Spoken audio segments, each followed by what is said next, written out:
do I set up the drop dispenser system for the drop counter? Start by collecting all of the parts that come with the drop dispenser. That includes the clamp, 2 stopcock valves, a drop tip, and the syringe with the plunger. You can remove the plunger so that you can use the syringe reservoir as the replacement for the burette, but you kind of have to build the valves on the burette. Before you begin adding any liquid or anything, snap the clamp into place and put it at the top of the syringe reservoir so that when it's full of liquid, you don't accidentally splash liquid out. Also, loosen the threads of the screws so that when you're ready to add this to a ring stand, it's nice and open and you're not juggling things. Put the first valve on, but grab your waste beaker and work over a waste beaker.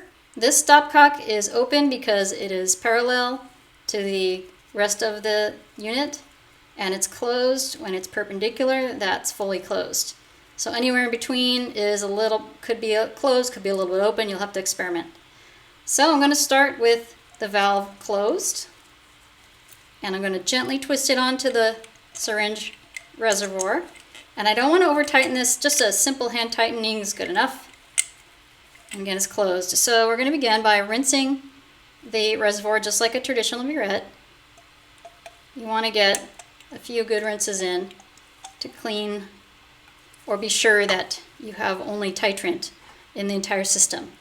So you might notice that there'll be a bubble forming here, so to remove that, over the waste beaker, open the valve and make sure you have at least 10 milliliters in there. Work quickly here.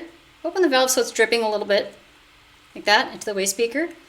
Untwist the valve from the syringe, and then you'll see that bubble disappear up into the reservoir, and then you can close that. And it's okay to leave a little bit of water coming out of the bottom of the valve. That actually helps eliminate any bubbles from the next valve. Now, twist on the second valve to that bottom part, and again hand tighten and line up the 2 valves next to each other like this so they're both facing you. Okay, open the bottom valve, open the top valve, close the bottom valve. You might see a bubble. There's a tiny bubble on the bottom here. You probably can't see that on the camera, but to eliminate it, I'm going to do the same procedure. Make sure that you have at least 10 milliliters, and so it's kind of an opportunity to do another quick rinse of the sides anyway of your reservoir, and open it on the bottom to let it slowly drip out. Untwist just the bottom portion till you see that bubble. Some leaked out, that's okay, that's why I'm over a waste beaker. Now close it.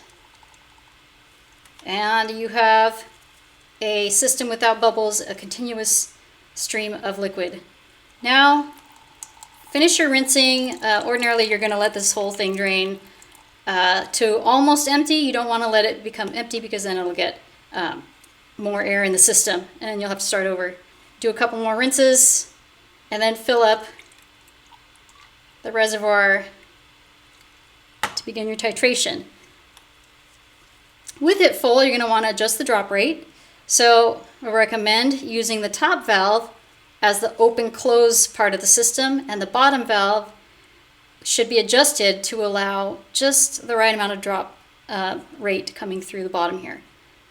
Before you do that, you've got to twist on the final piece. This is your syringe tip, or drop tip rather. Put that on the bottom. Okay, and you could also twist this threaded part too to make that a good connection. Open it up and allow it to rinse a little bit there. Okay, now this is going to be your on-off, so it's either going to be open, parallel, or perpendicular closed. This one is where we're going to adjust the drop rate. So begin with the bottom one closed, top one open, drop tip is on. Slowly open the bottom valve until you get the drop rate where you have individual drops coming out one at a time, distinct drops. So see, I'm slowly opening this valve. That'll do, but I like to go a little bit slower because The slower you go, the more chance your liquid has to mix thoroughly before you get your reading for either pH conductivity or oxidation reduction probe, whatever you're measuring in your titration. So this is a good drop rate. You could go a little faster. That's okay too.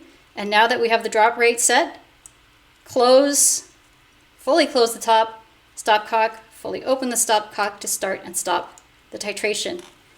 Final thing, if you have any hanging drop, grab your clean paper towel and remove it so that you have fully equally sized drops for your titration.